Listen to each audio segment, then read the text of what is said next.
From world's greatest footballer to a prison cell with just $6. How did Ronaldinho end up here? This is the unbelievable, heartbreaking and epic rise and fall of Ronaldinho, Brazil's golden boy, football's ultimate showman and once the happiest man on earth. But how did the king of smiles end up behind bars in Paraguay with only $6 to his name? Let's rewind the clock. Ronaldinho was born in Porto Alegre, one of Brazil's most dangerous cities where crime was everywhere and hope was hard to find. His family was dirt poor. He and his siblings grew up in a tiny wooden shack, but they had one thing that kept them going: football. They couldn't even afford a proper pair of boots for little Ronaldinho. But his dad, a true believer, told him, if you want to make it big, learn to play barefoot. Control the ball like it's part of you. And guess what? That advice turned out to be gold.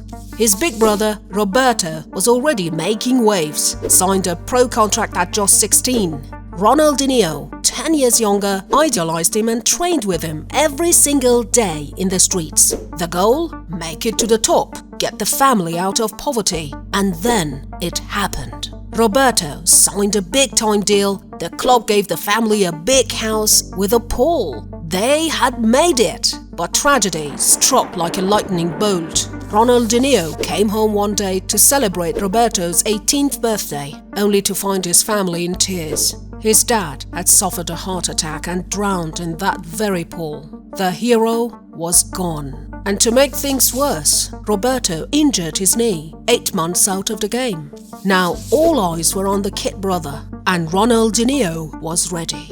He trained like a beast. In one youth match, his team won 23-0. And he scored every single goal. By 1998, his big break came. Grêmio signed him as a pro. His dream was real. And Roberto, he became his agent. Ronaldinho dominated. He won the Confederations Cup with Brazil, and every top European club wanted him. In 2001, PSG dropped $5 million to bring him to Paris. But here's where the party starts, literally. Ronaldinho became a superstar millionaire. But training? Not his vibe.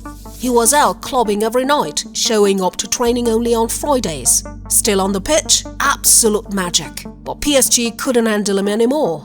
So in 2003, they sold him to a struggling Barcelona, a club living in Real Madrid's shadow. And then, boom! Ronaldinho lit up the Camp Nou. Magical dribbles, no-look passes, insane goals, that signature smile. He won back-to-back FIFA World Player of the Year, bagged a Ballon d'Or and led Barca to Champions League glory. But even all that couldn't bring his father back.